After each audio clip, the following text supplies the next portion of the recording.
A few years ago, I had to travel internationally for work, and the timing couldn't have been worse. I had just wrapped up a brutal 5-day event for my job, one of those conference type things that requires you to be on all day and often half the night. I'd gotten maybe 10 hours of sleep over the course of those 5 days. Running on fumes doesn't even begin to describe how fried I was. The flight out of the country was long and uncomfortable, and by the time I got to the motel I'd booked, somewhere cheap but supposedly decent, I felt like my body wasn't even functioning properly anymore. The place was older than the pictures made it seem. Stained carpets, a musty smell in the air, and the blankets felt damp. Not wet exactly, but like they hadn't fully dried after a wash. The kind of damp where you wonder if it's the humidity or just neglect. But I was too tired to care. It was just a place to crash for a night before moving on. I dropped my bag, peeled off my clothes, and passed out by 8 p.m. local time. Probably sooner than that, to be honest. At some point around 11 p.m., I think, the motel room phone rang. I remember it startled me awake in a really disorienting way. I did not even know those phones worked. I let it ring twice before answering. The voice on the other end sounded male, older, maybe in his 50s. He said he was calling from the front desk and told me they'd gotten a noise complaint about my room. Well, I blinked a few times, trying to make sense of what he was saying. I told him that couldn't be possible. I'd been asleep since 8 o'clock, and I was by myself. I wasn't playing any music, the TV wasn't on, I wasn't making any phone calls. I was literally just sleeping. There was a pause. Then he asked, "Are you sure there's no one else in that room with you?" I told him no again. I said, "I'm traveling alone. It's just me." He kind of dragged the silence out, then repeated the question. "So, you're definitely by yourself, and you haven't heard or made any noise?" At this point, I was annoyed.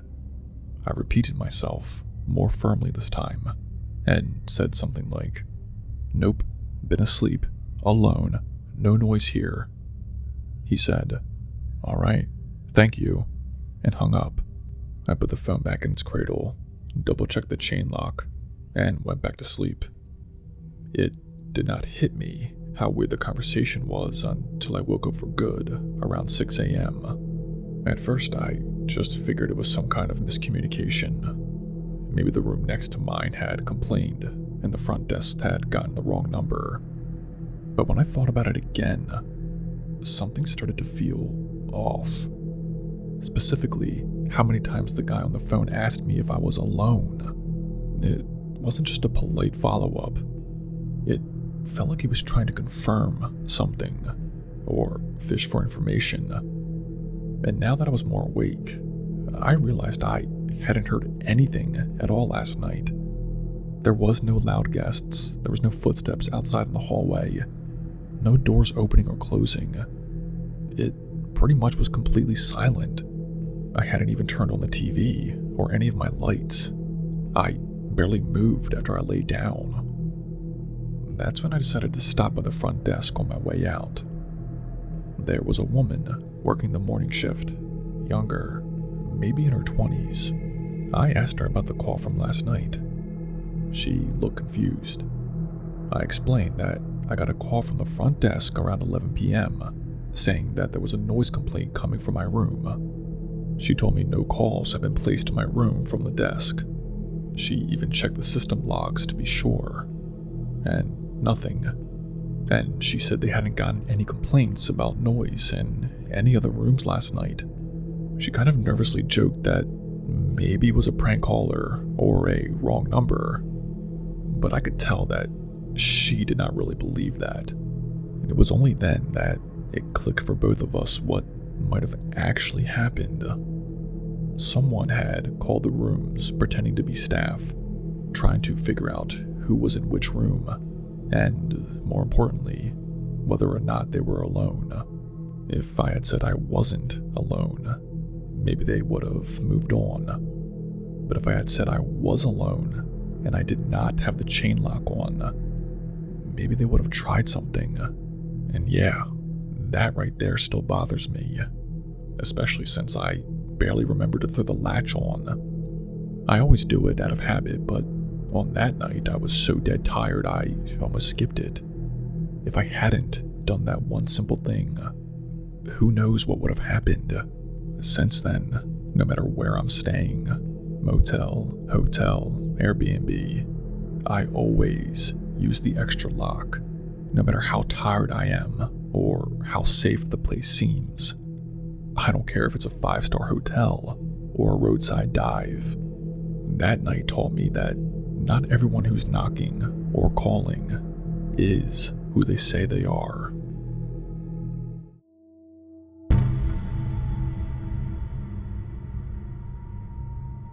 This story did not happen to me directly. It happened to my father, but it's one of those things that stuck with me ever since he told me about it. It's also something I don't think he's ever been able to fully make sense of. Years ago, my dad traveled with a medical team to Tanzania. The group was there doing volunteer work in a small village, mostly treating infections, injuries, and other basic health concerns that were otherwise hard for locals to get help with. They were scheduled to stay in a few different places during their time there. For 3 nights, they were put in a small hotel near the edge of town. Nothing fancy, concrete floors, mosquito nets over the beds, cold showers. It did the job though. My dad was rooming with another guy from the group. They weren't close friends or anything, just assigned to share the room because it had twin beds. On the second night, something weird happened. Around 2 or 3 in the morning, my dad woke up. The overhead light in the room was on. He looked over and saw his roommate sitting upright on his bed, visibly shaken. He was pale and sweaty, muttering something under his breath that sounded like a prayer. My dad sat up and asked what's going on, but the guy wouldn't say. He just kept whispering and rocking a little, like he was trying to calm himself down. Eventually, my dad gave up pressing him and went back to sleep. The next night, my dad woke up needing to pee. The window AC unit wasn't working great, so it was hot, and he'd been drinking water throughout the day to stay hydrated. He got out of bed, walked to the bathroom, and started to relieve himself when a strong, sharp smell of body odor hit him. Not like someone hadn't showered, but a very raw, pungent human smell, strong enough to cut through the air. At first he thought maybe it was his roommate, but he'd been around him for a few days now and never noticed anything like that before. And then he thought maybe someone had snuck into the room. The locks weren't the most secure there, and it wouldn't have been that hard to force a door open if someone wanted to. He turned his head to look toward the door, and that's when he saw her. A woman, local by the looks of her, standing completely still in the doorway of the bathroom. Her arms hung at her sides, and her whole body was shaking slightly, almost like a vibration. Her eyes were rolled up into her head, locked onto the ceiling. She did not speak, didn't move, just stood there in the doorway. My dad told me he froze.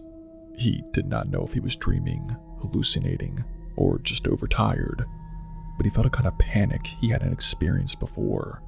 He turned back toward the toilet for a split second, trying to figure out what to do next. And when he looked back, she was gone, like she had never been there at all. He waited for a second, then walked out slowly, checked the door, still locked from the inside. His roommate was asleep, or at least lying with his eyes closed. No sign of anyone else. He chalked it up to a dream, or maybe some side effect of the anti-malaria medication they were all taking. The group had been warned that it could cause vivid dreams or even hallucinations in some people. Still though, and this bothered him, he got back into bed and tried to calm down, telling himself it had to have been his mind playing tricks. After maybe 20 minutes, just as he was finally dozing off again, that smell came back. That same exact odor, sharp, sour, overwhelming. He rolled over to his left and immediately stopped breathing. Lying in the bed beside him, not in the other twin bed, but directly next to him, on top of the blanket, was that same woman, flat on her back, hands at her sides, eyes wide open and locked onto the ceiling. That same twitching, same blank stare, not moving, not breathing, just there. My dad blinked, rolled over, and when he looked again, nothing. The bed was empty. He did not sleep the rest of the night. When the sun came up, he sat at the edge of the bed and waited for his roommate to wake up.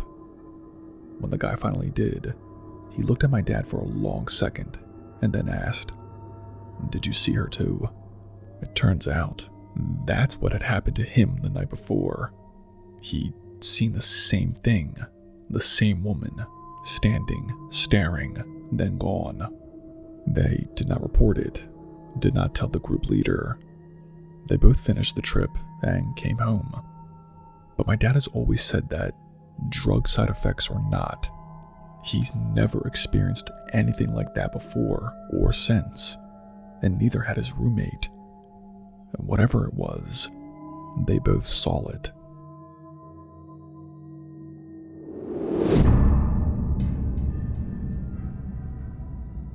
Back in the early 2000s, I had just turned 18 and landed a short-term work opportunity abroad. I was in the Czech Republic, and for about a month, I worked at this remote, mountaintop hotel. It was small, maybe 15 rooms total, and completely isolated. It was the type of hotel that you would only reach by a long, winding road up through the woods. They offered free room and board as long as I worked the shifts in the kitchen and occasionally helped clean up.